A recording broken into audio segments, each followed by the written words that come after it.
Hello and welcome to the daylight for once, and also welcome to lesson number 2. You are good enough. Now, this is quite a topic because I believe that many of us don't believe that we're good enough in order to follow our dreams or even to dream. I believe that we disallow ourselves to dream or to dream big. I believe it is told to us to follow a path that is being laid out for us, as I described earlier in the safety trap. That is because it's just logical to walk that path and to take that route in life, because that's safe. That is what gives us stability and a good job and a house eventually, 2 kids and a wife or a husband. Once we do that, we deny ourselves our dreams. And it is also because we never really dare to dream, because we think we're not capable of it. And we haven't even taken any action towards it. It's actually really weird that we already judge ourselves and punish ourselves or condemn ourselves to a future that we don't want because we think we're not good enough. But we haven't actually taken any steps. We wouldn't even know if we were good enough or not. That is weird, isn't it? Now, I have a beautiful quote from Miss Eleanor Roosevelt, which says, "Remember always that you not only have the right to be an individual, you have an obligation to be one." Now, that quote says beautifully what I want to convey to you in this lesson. You have to become an individual. You can go your entire life fulfilling other people's expectations. That is totally up to you. But that will give you an unfulfilling life. That will give you a life where you are out of touch with yourself. A life where you don't even know yourself. That's what I've been doing for the past 20 to 23 years, I guess. Is not listening to myself because I thought that that is what is expected of me. Now, I'm not a person who wants to work 9 to 5 my entire life. And if you want to do that, that's completely up to you. But you have to start dreaming again. You have to allow yourself to dream again. Because if you don't, you will never find out what you want to do with your life. And you will never become free. Because to be free, you have to be selfish. And more on that later. I want to do a little exercise with you that will maybe give you a kickstart into dreaming yourself again. Into allowing yourself to dream again. Into believing that you are good enough and that you can have everything that you want. And for this, I want you to close your eyes. Now that you have closed your eyes, think about the thing that you most want. Most out of everything in this world. And when you have that thing, I want you to feel how it feels.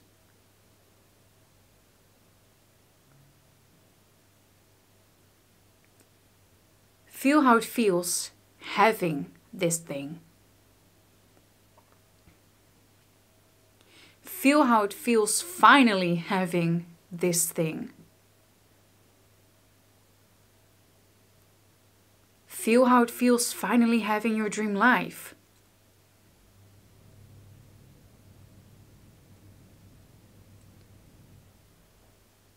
Feel how you are. Feel the excitement. Feel the passion. Feel the happiness and the joy. But most of all, feel the relief. Because it is here. Everything that you have ever wanted is finally here. Every little tiny detail that you have ever imagined, your dream life, it is all yours. And now, welcome back to real life. So, how did it feel? How did it feel to allow yourself to dream?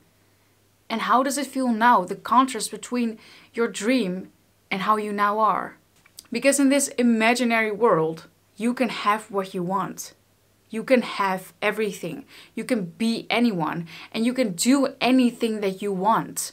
Because in this imaginary world, you believe that you are good enough. And I am here to tell you that you actually are. Because there's nothing that you need to prove to me, to anyone, or to yourself in order to become good enough. You don't have to have this amount of money. You don't have to have these skills. You just have to have a belief. A belief that is so powerful that it can transcend your entire life. Because guess what? This whole world is based upon beliefs. And everyone who is big and successful, in society standards big and successful, was once where you now are. And some of them were even worse off than you are now. The only thing that you need is this belief that you are good enough. Did you know that visualizing is extremely powerful? Because everything that you have in your physical world now, you have previously imagined. Even if it was just a quick thing. Did you know that this universe cannot deny you of anything? You can have anything that you want. This universe isn't just, oh, well, this person is born to this family, has this skin color, so here are the cards dealt to you and deal with it. No, this is not how it works. You can attract anything that you want. But just because you haven't attracted the wanted things in life, you think that, oh, law of attraction doesn't work. Let me explain it a little bit. Because I have a quote, again, from Abraham Hicks, who explains this. You get what you think about, wanted or unwanted. You get what you think about. Now, this is what a lot of people forget. Is that they think that just because they haven't attracted what they wanted, that the law of attraction doesn't work. It doesn't work like that. The law of attraction is always in motion. It's like Abraham Hicks describes it as the manager of the universe. It is always yielding to you what you think about. And most of us, we have 60,000 thoughts per day, I believe the average is. And 50,000 of those are negative. So it's obvious that you are one of those people, as I was once too, and I still am sometimes. It is a process. It's all belief systems and it's all thought patterns and subconscious thought patterns that you have to get out of. It is possible to get out of.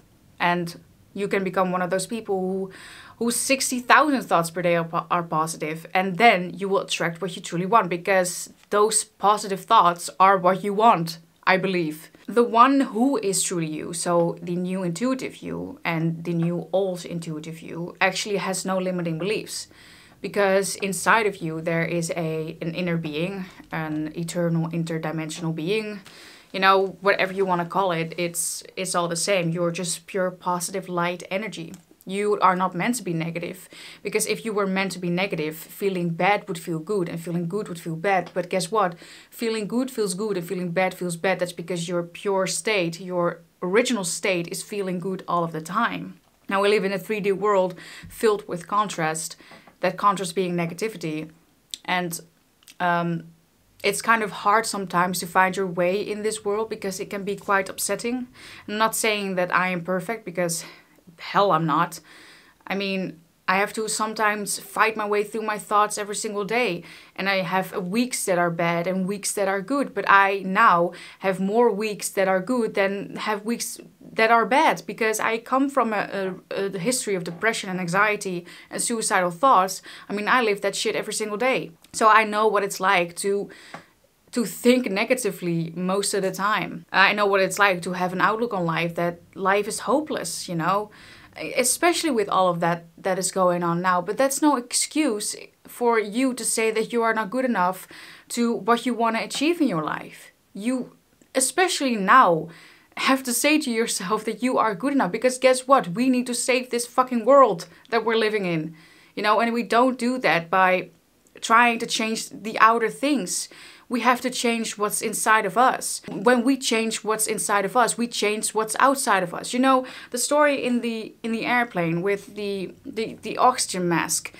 You know that the mother, the example is given that the mother gives it to herself first and then she gives it to her child.